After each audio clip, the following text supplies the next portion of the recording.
पर लगाना चाहते हैं, तो क्या आप इस बात के लिए सहमत हैं? हाथ ऊंचा करके बताइए। तो ये वीर संत सुरनाथ खराड़ी महाराज नंबर 1, संत गोविंद गुरु महाराज नंबर 2 और संत कुरिया महाराज का 3 एक साथ मूर्तियां लगेंगी। और यह 3 मूर्तियां लगने के बाद क्लोज हो जाएगा, समाप्त हो जाएगा, ऐसा नहीं है। और भी हमारे महापुरुष हैं, क्योंकि यह आदिवासी प्रेरणा स्रोत बन रहा है। तो आदिवासी किस किस से प्रेरणा लेता है? उन सभी महापुरुषों का मूर्तियां यहाँ पर क्रमशः लगती जाएगी। तो ये बात हमें ध्यान रखनी होगी। इसको ध्यान में रखते हुए हमारे साथियों का, सामाजिक कार्यकर्ताओं का, कर्मचारी अधिकारियों का आप लोगों को सहयोग अनवरत बनाए रखना है। ये बात मैं एक बात कहना चाहता हूँ। दूसरी बात, अभी हम लोगों ने सेवानिवृत्त कर्मचारियों का सम्मान किया। आज तक सेवानिवृत्त कर्मचारी सेवानिवृत्त हो गए और फिर या तो घर पे रहते हैं या फिर लाइन में लगते हैं। कौन सी लाइन? अब तो नौकरी पूरी हो गई, अब मेरे को कुछ मिल जाए। भाई 30-35 साल तक तो तुमको बहुत कुछ मिला है, अभी फिर लाइन में लगे हुए हो। कौन सी लाइन? टिकट वाली लाइन। मेरे क्या जा रहा है? अब आप लोगों को 30-35 साल तक आपने समाज का लाभ लिया और समाज का सर्टिफिकेट नहीं लगाया होता तो ये लाभ नहीं मिलता। क्या मिलता? नहीं। समाज के सर्टिफिकेट के बगैर कोई सर्विस लग सकता था? नहीं लग सकता था। तो आपने लाभ लिया और फिर लाइन में लगे हुए हो। तो मैं आपका विरोधी नहीं हूं, लाइन में लगना चाहिए, इसके लिए मनाही नहीं है। लेकिन आपका जीवन इतना बहुत अच्छा चला, उसके बीच में आपका बहुत सारा अनुभव है, तो आपको हम दूसरा काम सौंपना चाहते हैं। लाइन में भी रहिए, अपना नहीं है, लेकिन दूसरा काम सौंपना चाहते हैं। दूसरी बात, हमारे समाज के संत लोग हैं, मेट, कोटवार, दिवाणी, दीवान, भंडारी और बहुत सारे। और तीसरा, हमारे समाज के परंपरागत आदि अनादि काल से कमेटी मुखी, पटेल, ये परंपरागत लीडरशिप है। ये तीसरा हो गया। और चौथा वर्तमान सरपंच। क्या सरपंच किसी पार्टी का होता है? क्या सरपंच किसी पार्टी का होता है? नहीं होता है। तो ये 4 लोगों को हम लोग कुछ काम लेना चाहते हैं और वो काम बहुत जरूरी है।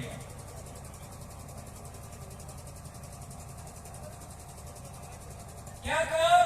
ये 4 लोग आने वाले समय में जब भी सम्मेलन होंगे, ये हमारे वरिष्ठ लोग आके बैठे, ऐसा उनका अलग स्टेज बनेगा। वहां पर कौन कौन बैठेंगे? सेवानिवृत्त कर्मचारी नंबर 1, दूसरा कमेटी मुखी, तीसरा भगत और चौथा सरपंच लोग। वो ऐसे मुंह करके बैठेंगे।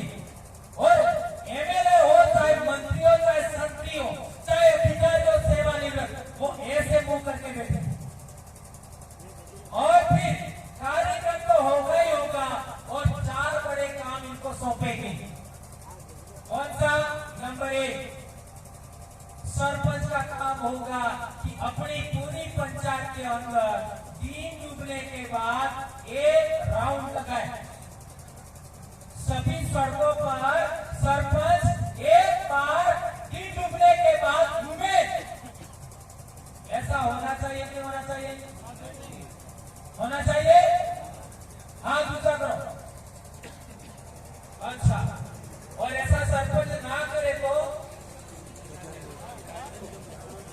आप सोचना। नंबर 2,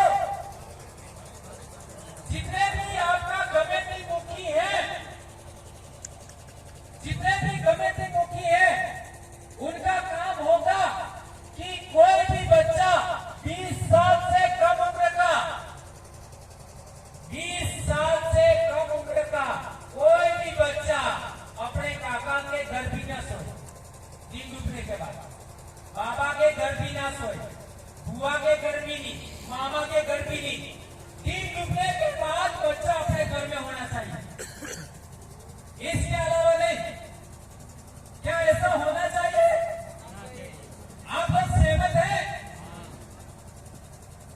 तीसरी बात, जो भगत लोग हैं, मेट कोटवाल हैं, दीवान हैं, भंडारी हैं, उनका काम होगा कि 25 साल से कम उम्र का बच्चा अपने गांव में कौन कौन पीते हैं उनके माँ बाप को पाबंद करना, उस बच्चे को भी पाबंद करना।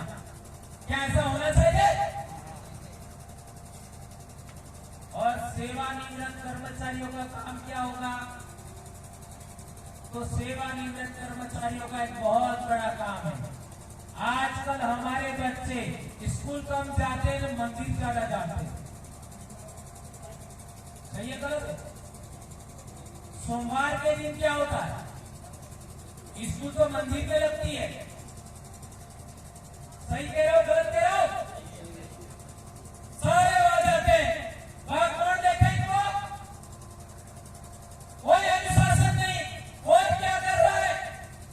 स्कूल के अंदर अपना एक टीचर पूरा साल पढ़ाता है और केवल 16 सोमवार में वो सारी पढ़ाई बर्बाद हो जाती है। क्या सही कह रहा हूं गलत कह रहा हूं? आज पोक्सो के नाम पर हमारे कितने बच्चे जेलों में बंद हैं? वो उसका कारण क्या है? उसका एकमात्र कारण है कि हमारे बच्चे समय से पहले, उम्र से पहले, समझने से पहले वो आपका इन गलत कामों में व्यस्त हो जाते हैं। इंटरनेट से हमारा बच्चा छूट गया और उसकी वजह से इतना बड़ा नुकसान हो रहा है। तो सेवानिवृत्त कर्मचारियों का काम होना चाहिए कि कोई भी बच्चा किसी भी माँ बाप का स्कूल टाइम में मंदिर में ना जाए। क्या आप ऐसा चाहते हैं? और कौन चाहते हैं? सबका फोटो खींचो, आगे आकर के एक दो जने आगे पानी पीता है, हाथ खड़ा कर दो, हाथ।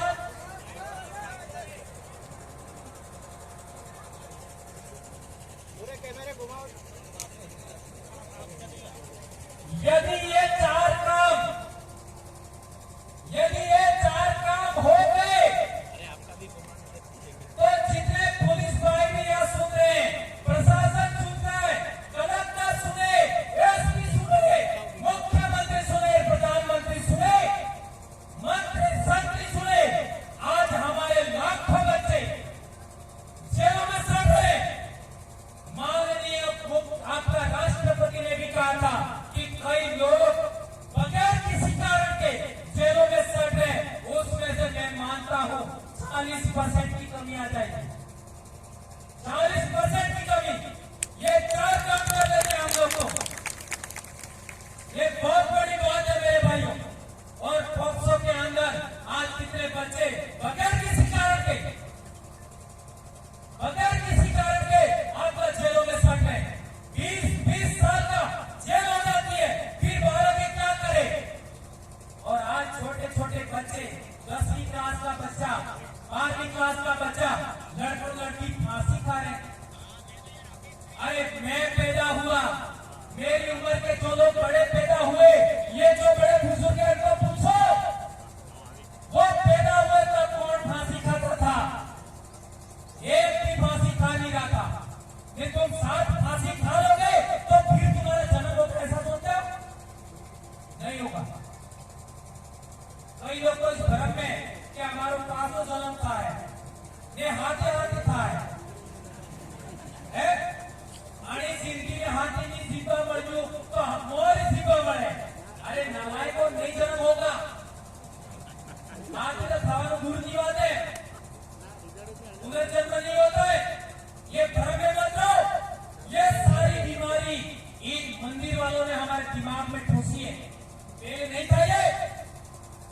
और एक महत्वपूर्ण बात, हमारे समाज के अंदर आज हॉस्पिटल में जाओ, 4 ग्राम 5 ग्राम सभी महिलाओं का खून होता है, सबको खून चढ़ाना पड़ता है। पहली डिलीवरी के टाइम ये कैसा हुआ?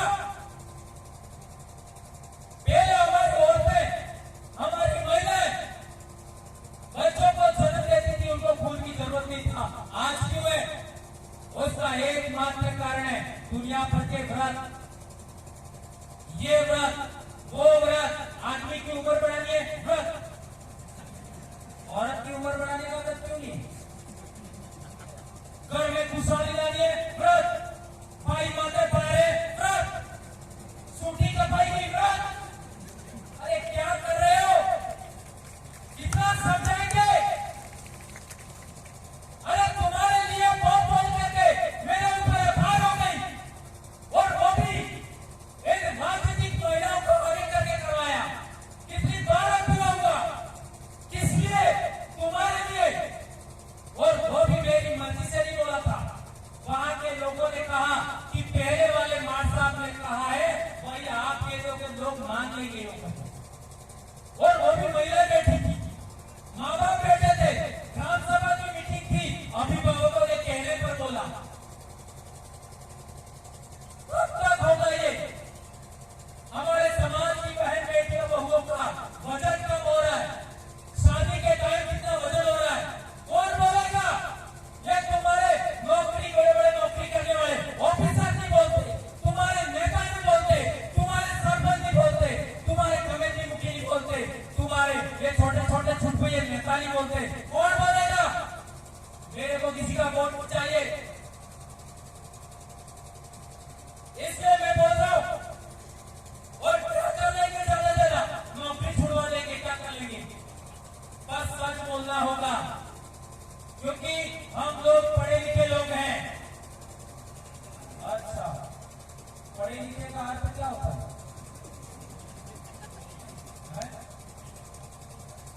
पढ़े लिखे का अर्थ क्या होता है?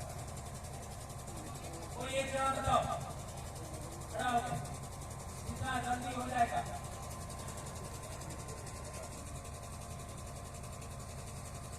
पढ़ा लिखा होने का एक ही अर्थ है, नंबर 1, क्या सही है, क्या गलत है?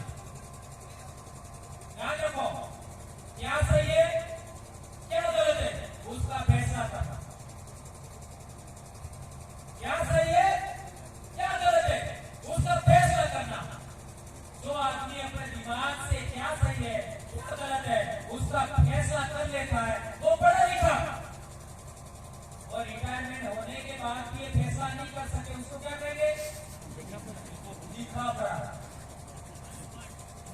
लिखा पढ़ा, जो लिखा हुआ था वो पढ़ा, दिमाग का उपयोग नहीं किया। अरे भैया, तुमने पूरी जिंदगी लगाया समाज के लिए, इन आने वाले बच्चों को, इन बेटियों को, इन बेटों को खुद को दीजिए। आप अधिकारी बने, कर्मचारी बने, क्या दिया अपने समाज को? आप नेता बने, आप सरपंच बने, आप मंत्री संतरी बने, क्या दिया समाज को? दीजिए, ज्ञान दीजिए। और ज्ञान भी ऐसा होना चाहिए, क्या सही क्या गलत, उसका फैसला कर सकता। ये बात होनी चाहिए। एक और अंतिम पॉइंट है,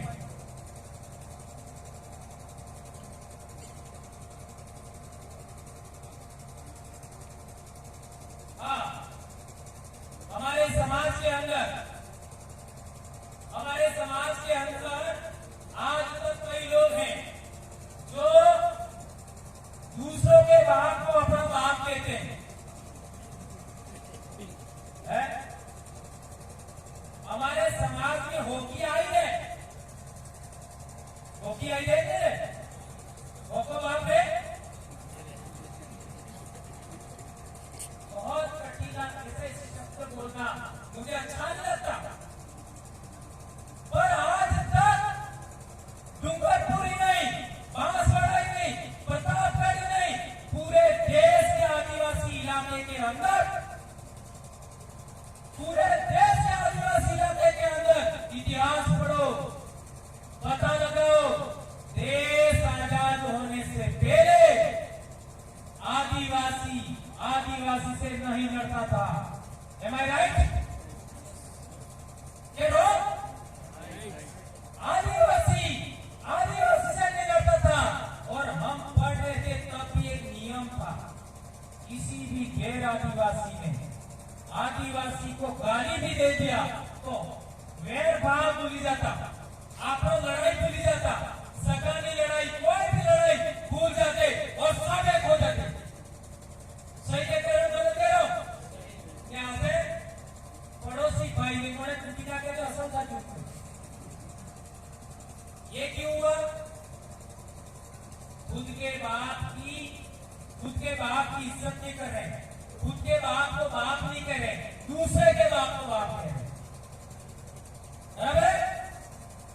और दूसरों के बाप को बाप कहने वाले लोग आप बेचारों के जैसे, उसकी भी दो आंखें होती है, उसकी भी एक नाक होती है, दो पैर होते हैं, दो हाथ होते हैं, बेचारों के जैसे हैं? बेचारों के जैसे जो खुद के बाप को कभी जयकारा नहीं लगाते हैं और दूसरे के बाप का जयकारा लगाते हैं, वो लोग दूसरे के बाप को अपना बाप कहते हैं। आए समझ में? तो आप लोग आने वाले समय में किसका जयकारा लगाओगे? काली बाई का जयकारा, गमरे। दूसरा शेखाबाई का जयकारा।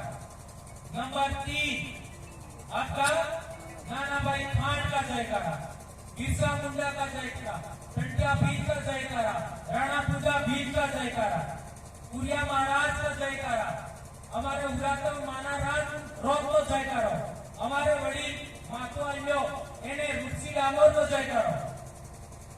इस तरीके से अनगिनत हमारे पूर्वज हैं, अनगिनत आपका हर क्षेत्र में हमारे पूर्वज मिलेंगे, उनका जयकारा लगाना है। लेकिन जो बाप हमारा नहीं है, जो हमारे समाज का आदमी नहीं है, उसका जयकारा नहीं लगाओगे। क्या इस बात को मानोगे? कौन कौन मानोगे? ये भी फोटो ले लेना, पीछे घूम, मैं देखूंगा आने वाले साल हमारे समाज के बाप के अलावा किसी का जयकारा नहीं लगाएंगे हम लोग। क्यों? ये बहुत अहम बात है, इसलिए कि हम इसी धरती में पैदा हुए, हमारे बाप दादा। ध्यान रखो, बहुत अहम बात कह रहा हूं, हमारे बाप दादे इसी धरती में पैदा हुए, हम कहीं बाहर से नहीं आए, न हम कहीं बाहर से गए। और जो लोग ईश्वर बने हुए हैं, जो लोग अवतार बने हुए हैं, जो लोग भगवान बने हुए हैं, जो लोग देवी देवता बने हुए हैं, जो ऋषि मुनि बने हुए हैं, गुरु बने हुए हैं, वो भारत के पैदाइश नहीं है। इतिहास पढ़ लेना, धर्मशास्त्र पढ़ लेना, पुरातत्व पढ़ लेना, भाषा शास्त्र पढ़ लेना, डीएनए शास्त्र पढ़ लेना। उनका डीएनए और हमारा डीएनए नहीं मिलता है, इसलिए उनका जयकारा नहीं लगाओगे, ऐसा मैं मानता हूं। और अभी बहुत जल्दी सावन भी आएगा, मैं देखूंगा कौन कौन इस हाथ खड़ा करके मुकर देगा, देखूंगा मैं, जांच करेंगे। ये बात आप लोगों ने सुनी, और यहाँ पर आने वाले साल 3 बड़ी मूर्तियां लगेगी, उसके लिए आप पुनः वापस आएंगे, ऐसा मैं मानता हूं। और सेवानिवृत्त कर्मचारी, भगत लोग, सरपंच और कमेटी मुखी को जो काम सौंपा है, यदि आप बड़ी लोग ऐसा चाहते हो तो संगठन से जुड़िए। हमारा युवाओं के लिए आपका 3 बड़े संगठन है, बिल प्रदेश विद्यार्थी मोर्चा, बिल प्रदेश युवा मोर्चा, बिल प्रदेश मुक्ति मोर्चा, ये युवाओं के लिए संगठन है, ये कोई पार्टी का संगठन नहीं है। और कर्मचारी गणसंघ भी है, उसमें सेवानिवृत्त कर्मचारी भी ले सकते हैं, कमेटी मुखी संघ भी है, सरपंच संघ भी है, भक्तों का भी संगठन है, महिलाओं का भी संगठन है, उसमें जुड़िए। महिला संगठन से जुड़ने के लिए एक कंडीशन है, वो महिला शादीशुदा होनी चाहिए। महिला संगठन से जुड़ने के लिए वो महिला शादीशुदा होनी चाहिए और उसका पति यहाँ कार्यकर्ता होना चाहिए अपना। ऐसा क्यों कह रहा हूं मैं? क्योंकि कई सारी बातें बाद में आती है, और उसके लिए मैं उदाहरण देना चाहूंगा। कर्तव्य राजा था, उज्जैन में बिलों का उसको मारने के लिए क्या इतिहास है? जैन समाज की एक महिला से शादी करना चाहता था, ऐसा ही इतिहास है ना। डूंगरकरंडा का इतिहास क्या है? एक जैन समाज की लड़की थी, उससे शादी करना चाहता था, बराबर है? इसीलिए हम लोगों ने नियम बनाया है महिला संघ के लिए कि वो शादीशुदा होनी चाहिए, नंबर 1, और नंबर 2 उसका पति हमारा कार्यकर्ता होना चाहिए। ये गलत है, राइट है? सही है? और ये कोई मैंने नियम नहीं बनाया, मैं बोल रहा हूं, लेकिन हमारे डीसीसी में ये सब नियम फाइनल हुए, ठीक है? और आज यहाँ पर जो कमेटी हमारे मुखी और जितने वरिष्ठ लोग आए हैं, आपसे मैं आग्रह करता हूं कि आप आगे रहिए, हम आपके पीछे चलेंगे। आपको जिंदगी में जो सम्मान नहीं मिला, जो काम नहीं हुए, वो सब काम होंगे। हम आशा करते हैं कि आप हमारे युवाओं को साथ देंगे। इसी आशा और विश्वास के साथ अपनी बात समाप्त करता हूँ। जय आदिवासी, जय जोहार, जय भीम।